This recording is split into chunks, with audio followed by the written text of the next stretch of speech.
Alors, on se retrouve ici au Salon d'Auto de Toronto en duo avec Jacques Deshaies de Derrière le volant. On est venu visiter ce salon qui est le plus important au Canada. Mais Jacques, même s'il y a quand même une évolution par rapport à celui de Montréal, on n'est pas encore dans les grands salons. Ben, écoute, à Montréal, il manquait des constructeurs. On avait ajouté Volkswagen, Mitsubishi qui était revenu cette année. On arrive à Toronto, on a dit, Stellantis est là, bonne nouvelle. Mais Volkswagen et Mitsubishi sont pas ici. Il y a Subaru qui est ici, mais qui n'est pas à Montréal. Alors, je te dirais que c'est à peu près la même chose, sauf qu'il faut donner à Toronto une chose. C'est qu'il y a beaucoup d'exhibits particuliers. Oui. Alors, tu sais, des concessionnaires de voitures exotiques, il y a des Pagani, il y a des voitures semblables. Ça vient ajouter. Mais on s'entend qu'on est sur le plancher principal, là. Puis on a bouché les trous avec des bandes de recharge à un bout, où était Volkswagen d'ailleurs. Puis il y a un concessionnaire de voitures exotiques qui est là aussi. Oui, et il y a même une partie de VinFast, alors que le kiosque de VinFast est dans un autre Ouais. département. Donc, effectivement, tu as raison. Il y a par contre des éléments intéressants qui ont été présentés, dont la voiture qui est derrière nous, Oui. la Infiniti QX80 monographe, qui est un concept. Bon, on rentrera pas dans tous les détails de design parce que Non, on a eu l'explication de Alfonso Albeza, qui est le chef designer. Ça pourrait être long. Ça pourrait être là. Dites-vous seulement que la partie avant, ce sont des bambous qui pognent dans le vent.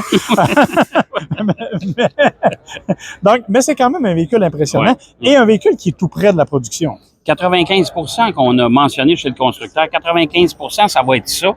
Alors, ça veut dire que c'est un concept maquillé pour l'occasion, mais c'est le véhicule de production. Même chose pour la berline aussi, la QE, Oui. qui est Vision, qui, elle aussi, est à 80 à peu près de l'image de la voiture de production. Fait que ça, c'est une bonne nouvelle. Et c'est typique aux Japonais de présenter des véhicules qui sont près des véhicules de production. Puis on a annoncé aussi qu'il y aurait 2 autres véhicules supplémentaires qui vont arriver sous peu chez Infiniti. Effectivement. Donc, Infiniti est évidemment très présent ici. Beaucoup d'autres compagnies le sont. Kia, entre autres, qui nous a présenté la Carnival. On l'avait présenté à Chicago. C'est donc une bonne nouvelle pour Toronto de l'avoir. Ouais. La minivan qui est maintenant hybride. Ouais. Encore une fois, vraiment une élaboration particulière au niveau de la minivan. Quant aux autres, il y a Porsche qui a fait des dévoilements là, de concept des premières canadiennes. VinFast qui a annoncé une première canadienne, mais qui a présenté la même chose qu'à Montréal. On dira pas que c'est de la triche, mais ça y ressemble un peu. Presque, oui.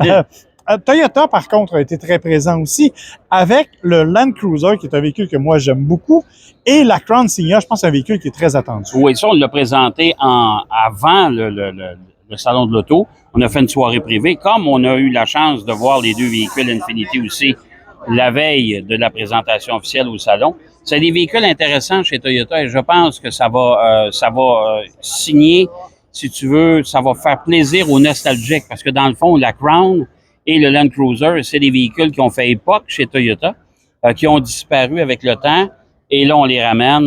La Signa, là, je la trouve particulièrement jolie. Ça, j'aime, c'est là une familiale. Tu sais comment j'aime les familiales et que j'aime pas les VUS. Alors, puis le Land Cruiser, c'est quand même réussi. C'est un Lexus GX qu'on a dévoilé avant, mais façon Toyota. Exactement. Il faut rappeler aussi que Toyota en profite pour célébrer son 60e anniversaire au Canada avec 2 véhicules nostalgiques. Donc, évidemment, c'est une bonne chose. Pour le reste, écoutez, ce sont des véhicules qu'on avait déjà vus. Le Hyundai Santa Fe en version XRT. Du côté de chez GM, on a les électriques là, qui sont là, le Hummer.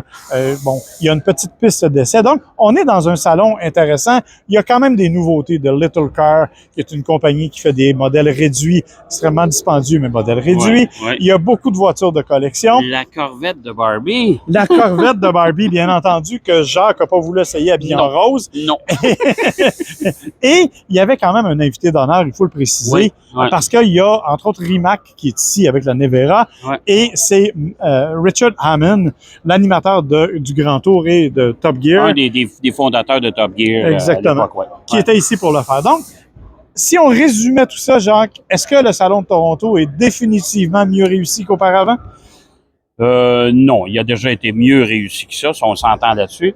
Toujours le phénomène qui manque des constructeurs. Les Allemands sont pas là, Mercedes, Audi, BMW, Mini sont pas là. Mazda, Honda, des constructeurs qui sont importants pour le marché canadien et chez nous au Québec, ils sont pas là non plus. Je ne sais pas si on va revenir éventuellement au salon qu'on a connu. Ça, je ne sais pas. Puis en plus de ça, des premières canadiennes, puis des premières mondiales, on n'en a plus. Non. Puis des premières canadiennes, il n'y en avait pas beaucoup. Il n'y avait rien là, cette année non plus. Ben, il y avait Infinity Mais et Toyota, là, qui sont pas mal. Exact, c'est tout. Alors, je sais pas, on se questionne encore sur l'avenir des salons de l'auto. On a parlé avec, d'ailleurs, un des organisateurs du Salon de l'auto de Montréal, et c'est de plus en plus compliqué, parce qu'ils se retrouvent pris en sandwich entre les concessionnaires, les consommateurs, les visiteurs, les constructeurs. Ça fait pas mal de choses à gérer, je trouve. Ouais. Effectivement.